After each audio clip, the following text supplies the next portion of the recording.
The moment I became persona non grata. At my grandfather's 80th birthday celebration, my place card read, "The Black Sheep." So I stood up, raised my glass, and announced, "To the last time we'll all be together." My uncle choked on his bourbon. But the real surprise came when I walked out, leaving behind the family fortune I was supposed to inherit. My name is Mason Reynolds, and if you asked my grandfather, William Reynolds III, he'd probably tell you I'm the biggest failure in the Reynolds family history. Not because I've been in trouble with the law. Not because I'm jobless or penniless. Not because I've done anything actually wrong. But because I chose to build a life based on my own values instead of following the Reynolds legacy. Grandpa William is the type of man who built an empire in the Midwest manufacturing sector and expects nothing less than total loyalty to both him and the business. When he speaks, the family listens. When he decides, everyone falls in line. That's how it's always been, at least until I came along. Growing up as a Reynolds in Indianapolis meant something. We weren't just wealthy, we were institutional. The Reynolds name adorned hospital wings, university buildings, and was whispered with reverence in country club hallways. My childhood was a carefully curated experience of prep schools, sailing lessons, and proper connections. My father, Thomas Reynolds, was Grandpa's eldest son and the heir apparent to Reynolds Manufacturing. When my parents divorced when I was 12, it wasn't messy, at least not publicly. Reynolds family disputes never spill into the open. But within 18 months, my father had remarried Victoria, a polished, camera-ready corporate attorney with 2 children from her previous marriage, Caroline and James. That's when everything started shifting beneath my feet. I tried, God knows I tried. I was just a kid who wanted his father's approval. Victoria was charming in that calculating, country club way, all pearls and perfect posture, with smiles that never quite reached her eyes. In public, she'd wrap her arm around my shoulders a little too tightly and say things like, "Mason is just so brilliant. We're so lucky to have him showing Caroline and James the ropes." But behind closed doors, it was clear where her priorities lay. My father, who had once coached my little league team and helped with science projects, suddenly became preoccupied with molding his new family. It was subtle at first, missing my debate tournaments but never missing James's lacrosse games, forgetting to pick me up from Model UN, but always being front row for Caroline's equestrian competitions. By the time I was 16, the pattern was unmistakable. When James struggled with math, my father hired the best tutors money could buy. When I earned a perfect score on my SATs, I got a distracted "Good job, son," between business calls. When Caroline needed braces, they consulted 3 orthodontists. When I needed my wisdom teeth removed, Victoria suggested, "The family dentist should be fine." If I ever expressed frustration, my father would sigh like I was being unreasonable. "They need more guidance right now. You've always been so independent." Victoria's approach was more direct. "Don't be selfish, Mason. We're all making sacrifices for this family." The breaking point came during my senior year of high school. I'd been accepted to Brown University, my dream school, with a partial scholarship. I was ecstatic, ready to forge my own path in environmental science instead of business. But when I went to access the college fund my mother had established before the divorce, I discovered my father had reallocated those funds into a family trust that, conveniently, required his approval for disbursements. My mother fought it in court, but by then, I'd already decided to make my own way. I cobbled together loans, scholarships, and worked 20 hours a week to put myself through state school instead. I graduated with honors, built a career in sustainable energy consulting, and over the next decade, established my own firm specializing in helping traditional manufacturing companies transition to greener practices. Ironically, the skills I'd learned growing up in a business dynasty served me well, just not in the way my grandfather or father had intended. My relationship with my father remained strained, obligatory phone calls on birthdays and appearances at major family events where I always felt like an afterthought. Caroline and James, meanwhile, were fast-tracked into the family business despite mediocre college performances. Caroline became the company's director of public relations. At 24 with zero experience, while James was named Vice President of Strategic Initiatives, straight out of his MBA program. Which brings me to Grandpa William's 80th birthday extravaganza. Victoria had spared no expense planning the celebration at the Riverview Country Club, a black tie affair with a live orchestra, catering from a Michelin-starred chef, and a guest list that read like a who's who of Midwestern industry. I almost didn't go, but my mother's younger sister, Aunt Elaine, the other family rebel, convinced me. "Just make an appearance," she said. "William's been asking about you. Maybe things have changed." Spoiler alert, they hadn't. The moment I walked into the grand ballroom, I felt that familiar chill. Conversations momentarily paused as eyes flickered toward me, then deliberately away. I spotted my father across the room with his arm around Victoria's waist, both of them laughing with the governor. When his gaze found mine, his smile tightened just enough that only someone who knew him well would notice. I was already contemplating my escape when I noticed a table near the entrance with elegant calligraphy place cards. Victoria's touch, no doubt. She'd always been obsessive about seating arrangements, treating dinner parties like geopolitical summits. Most cards were straightforward. Thomas Reynolds, Senator Michaels, Dr. and Mrs. Harrington. Then I saw mine. It didn't just say, Mason Reynolds. Underneath my name, in smaller but perfectly legible script, someone had written, "The Black Sheep." I stared at it, momentarily unable to process what I was seeing. That's when I heard it, Victoria's distinct laugh, the one she reserved for when she felt particularly clever. I looked up and caught her watching me, champagne flute delicately balanced between manicured fingers, that satisfied smirk playing on her lips. I should have walked out then. I should have crumpled the card and left. But something hot and final ignited in my chest. If Victoria wanted to label me, fine. I would show her exactly what happens when you corner a black sheep. I took a deep breath, squared my shoulders, and did what no one expected. I smiled. Not a forced grimace, but a genuine, relaxed smile. I picked up my place card, tucked it into my pocket, and headed toward the bar. A few people nodded as I passed, offering those tight, polite smiles reserved for individuals you're obligated to acknowledge but secretly hope will keep moving. I grabbed a whiskey from a passing server, then positioned myself near one of the elaborate ice sculptures, a giant W, for William, naturally. From this vantage point, I could observe the whole Reynolds ecosystem in action. My grandfather held court near the center of the room, surrounded by business associates and admirers. At 80, he was still imposing, tall, broad-shouldered, with a full head of silver hair and that trademark Reynolds jawline. His eyes missed nothing. He ruled this room as surely as he'd ruled his company for 50 years. Caroline flitted between groups of guests, her designer dress catching the light, her laugh a little too loud as she showed off her enormous engagement ring to anyone who hadn't yet admired it. "Daddy's giving us the lake house for the wedding," I overheard her telling an older couple. "We're thinking of a weekend-long celebration."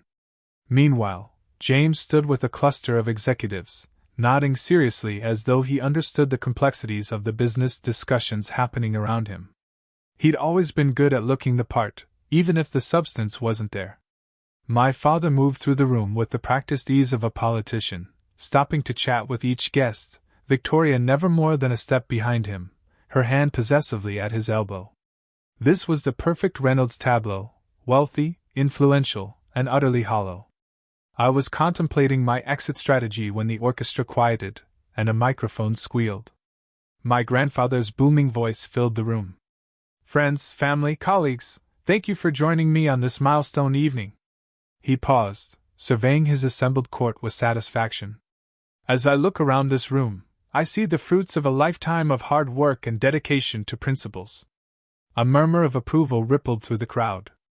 "The Reynolds name stands for something in this community," he continued. "Integrity, excellence, loyalty. Values that I've worked to instill in the generations that follow me." His gaze swept over my father, Victoria, Caroline, and James, who all beamed back at him like students expecting gold stars. Then, almost reluctantly, His eyes found me, standing alone at the periphery. Something shifted in his expression, not quite disappointment, but resignation. Like I was a calculation that had never quite balanced. "Family is everything," he declared, raising his glass. "To the Reynolds legacy!" The room erupted in applause and raised glasses. I didn't move. After a round of toasts from various business associates and friends, my father stepped up to the microphone, looking every inch the successor in his bespoke suit. "Dad," he began, his voice thick with practiced emotion, "you've been more than a father to me, you've been my mentor, my guide, my inspiration." Victoria gazed adoringly at him, while Caroline dabbed at non-existent tears. "When I think about what it means to be a Reynolds, I think about the lessons you've taught us all, that excellence isn't optional, that leadership means making tough choices, and that family always comes first." My glass froze halfway to my lips. The audacity of those words, coming from his mouth, it was breathtaking. "I've tried to pass those same values to my children," he continued, "and I couldn't be prouder of how Caroline and James have embraced the Reynolds tradition." The omission was so deliberate, so pointed, that several people glanced uncomfortably in my direction. Aunt Elaine, seated at a nearby table, gave me a sympathetic grimace. That was the moment. Something inside me, something that had been bending for years, finally snapped. Not in anger, but in clarity. I was done performing for these people. Done seeking approval from those who had decided long ago that I would never measure up. I set down my drink and moved toward the center of the room. As my father finished his speech, I picked up a knife and gently tapped it against my glass. The high, clear ring cut through the applause. Heads turned. My father's expression froze somewhere between surprise and alarm. "I'd like to say something too, if I may," I said, my voice steady. An uneasy murmur rippled through the room. This wasn't on Victoria's carefully planned program. My grandfather straightened in his chair, eyes narrowing slightly. I raised my glass, my gaze moving deliberately around the room before settling on my grandfather. "To William Reynolds III," I began. "A man who built an empire and shaped not just a business, but an entire family in his image." The tension in the room relaxed slightly. People thought this was going to be a conciliatory toast. Grandfather nodded approvingly. "I've spent most of my life trying to understand what it means to be a Reynolds," I continued. "What exactly is this legacy we're supposed to uphold?" Victoria shifted uncomfortably, her hand finding my father's arm. "Is it about building something meaningful?" I asked. "Or is it really about control? About maintaining appearances regardless of what's happening beneath the surface?" The room had gone completely silent now. My father stepped forward slightly, clearing his throat, but I kept going. "Because from where I stand, the Reynolds legacy seems to be about conditional love. About loyalty that only flows one way. About keeping people in their assigned places." I reached into my pocket and pulled out my place card, holding it up so the writing was visible to those nearby. "About making sure everyone knows exactly where they belong in the hierarchy." I saw several eyes widen as they caught sight of what was written on the card. Victoria's smile had turned brittle. "But here's what I've learned," I said, looking directly at my grandfather now. "A true legacy isn't about maintaining control or appearances. It's about integrity. About treating people with dignity, even when they choose a different path." My grandfather's jaw tightened, the famous Reynolds temper threatening to surface. "I built a company without the Reynolds name. I've helped dozens of businesses become more sustainable and profitable. I've created more jobs in the last 5 years than Reynolds Manufacturing has in 10. And I did it all without cutting ethical corners or stepping on anyone to get ahead." I paused, allowing my words to sink in.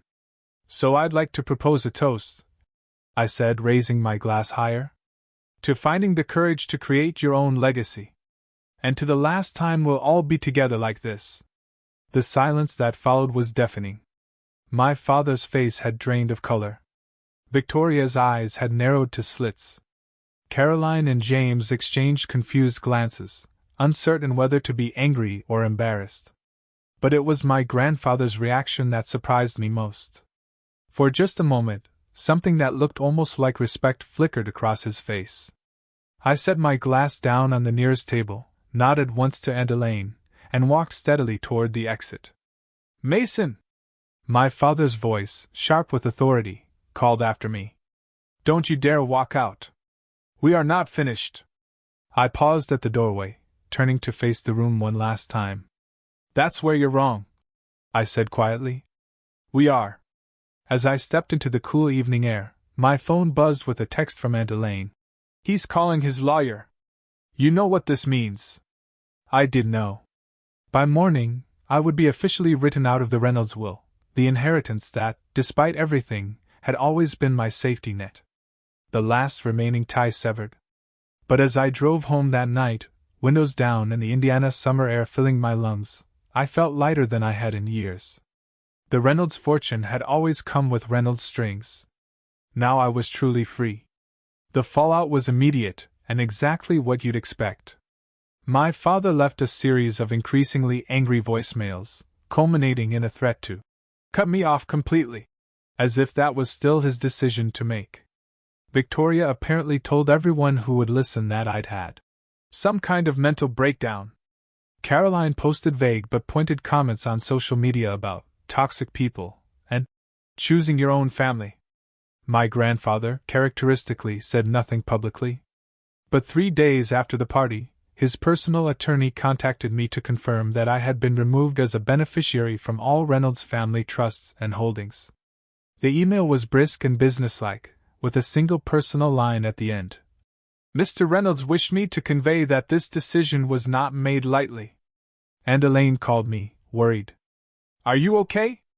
William's really done it this time." I surprised myself with how calm I felt. "I'm fine. Better than fine, actually. You know," she said hesitantly, "he asks about you. Your business. He follows what you're doing more than you think." "It doesn't matter," I told her. "I'm done measuring my worth by his approval." 6 months later, my company landed our biggest client yet, a Fortune 500 manufacturing conglomerate looking to overhaul their sustainability practices. The irony? They were Reynolds Manufacturing's largest competitor. The contract would double my company's size and influence in the industry. The day after the news broke, I received a small package at my office. Inside was a vintage fountain pen I recognized immediately. It had belonged to my great-grandfather, the original William Reynolds. There was no note, no explanation. Just the pen, in its worn leather case. My assistant frowned. "No card? Who's it from?" I turned the pen over in my hand, feeling its familiar weight. "Family," I said simply, and placed it on my desk. I still haven't spoken to my father or Victoria. Caroline got married at the lake house in a lavish ceremony featured in regional magazines. I wasn't invited. James was recently promoted to executive vice president, despite rumors of the company's declining market share. And my grandfather? The official story is that he's stepping back from day-to-day operations, though industry insiders whisper that Reynolds Manufacturing is struggling to adapt to changing markets and regulations, precisely the transitions my firm specializes in. Sometimes I wonder if things could have been different. If I'd stayed silent at the birthday party. If I'd continued playing the role assigned to me. If I'd kept seeking approval from people who were never going to give it freely. But then I remember the place card in my pocket. The black sheep. It was meant as an insult, but maybe it was the most honest thing anyone in the Reynolds family had ever said to me. I keep it in my desk drawer now. Not as a reminder of what I lost, but of what I gained the day I finally stood up and walked away. So, was I wrong to make that toast? To cut ties with a family that never really saw me? Maybe. But it was long overdue. And in losing my place at the Reynolds table, I finally found my own path. Sometimes, the black sheep is the only one who can see the whole picture clearly.